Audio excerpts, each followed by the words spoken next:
Dans les 7 lettres aux églises d'Asie, la discrimination est faite entre ceux qui ont vaincu et ceux qui n'ont pas vaincu. Il m'est impossible d'accepter pour ma part que les 7 lettres aux 7 églises aient été destinées à des personnes qui ne faisaient pas partie du peuple de Dieu, comme le voudraient certains commentateurs. Je ne peux pas davantage admettre qu'elles ont été destinées à une petite fraction seulement de l'Église professante et dégénérée. Je crois que ces messages ont été adressés à des gens qui étaient réellement le peuple de Dieu, bien que dans un état d'apostasie, de faiblesse ou d'égarement, montrant tous les signes caractéristiques du déclin spirituel. Nous avons d'une part l'Antéchrist et d'autre part, en corrélation avec son activité, la tribulation de ceux qui n'ont pas été enlevés.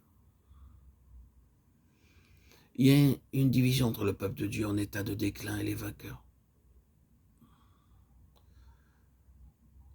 Un écrivain parlant de Philadelphie dit à propos des saints de cette église: ils reçurent de très précieux encouragements.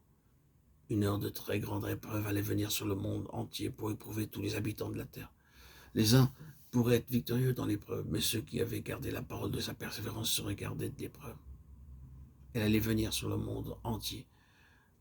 Mais ceux-là, où sont-ils aujourd'hui? Ils sont déjà allés. Telle est la situation, ici, exposée. La grande tribulation atteint les croyants, excepté les vainqueurs. Il y aura ceux qui seront gardés de la tribulation, mais il y aura ceux qui, ayant été laissés, seront enlevés du milieu de la tribulation. Ceux qui viennent de la grande tribulation dans laquelle ils ont lavé leurs robes qui avaient été souillées au contact du monde.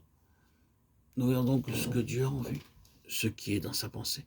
Nous voyons que le temps de la fin va être marqué par cet événement central, la constitution derrière la scène d'un groupe spécial, d'une phalange de vainqueurs. C'est à la suite d'un intense labeur spirituel que se formera ce groupe de vainqueurs que Dieu veut mettre à part. En se réservant ce corps d'élite et en l'enlevant auprès de lui, Dieu s'apprête à réaliser son dessein initial, sa pensée originelle.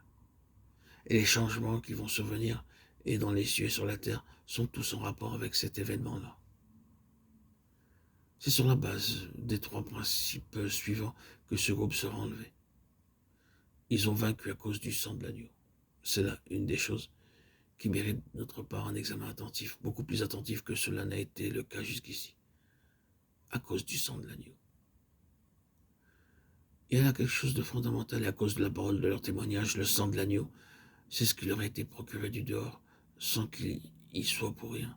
La parole de leur témoignage représente leur contribution. Il faut que nous connaissions, avant toute autre chose, le fondement de la victoire tel que Dieu l'a posé. Ensuite, notre part de la victoire, la parole de notre témoignage, comment elle est un instrument de notre victoire. Enfin, pour ce qui est du prix à payer, voici le 3e facteur. Et ils n'ont pas aimé leur vie, leur âme, jusqu'à craindre la mort. Telle est, à mon avis, dans la situation dans laquelle nous sommes maintenant. Peut-être en ce moment, nous n'en avons que le commencement. Nous y entrons sans doute. La lutte est si intense et la pression si forte qu'il semble quelquefois qu'on ne puisse pas en supporter davantage. Bien-aimés frères et sœurs en Christ, est-ce que vous réalisez la portée de cette bataille? Avez-vous mesuré l'énormité de l'enjeu? Vous rendez-vous compte à quel point il nous est nécessaire de savoir quelles sont les armes de la victoire? C'est pourquoi il est si important que nous nous réunissions dans un temps comme celui-ci. Ce n'est pas simplement pour emmagasiner des vérités que nous sommes ici. À Dieu ne plaise. Si vous m'entendez, vous m'écoutez et vous poursuivez votre écoute, sachez-le bien, c'est une convocation solennelle qui nous réunit ainsi, qui nous rassemble sur cette chaîne audio. La fin des siècles est à la porte. Et la souffrance, l'épreuve, l'intensité de la lutte spirituelle que nous traversons maintenant ont une grosse explication. Vous le sentez bien, certains d'entre vous, cet assaut de toute chose contre votre vie spirituelle, cette pression qui devient presque impossible à endurer. Il y a une explication, bien-aimés frères et sœurs en Christ, et une explication dont les dimensions dépassent tout ce qui n'a jamais existé. Dieu est à la veille d'atteindre son but, de changer la face de l'univers. Oh, merveilleuse perspective. Et tout cela, bien aimé en Christ, a son théâtre d'opération dans la vie des saints. Nous sommes là-dedans. Tout cela a lieu en nous.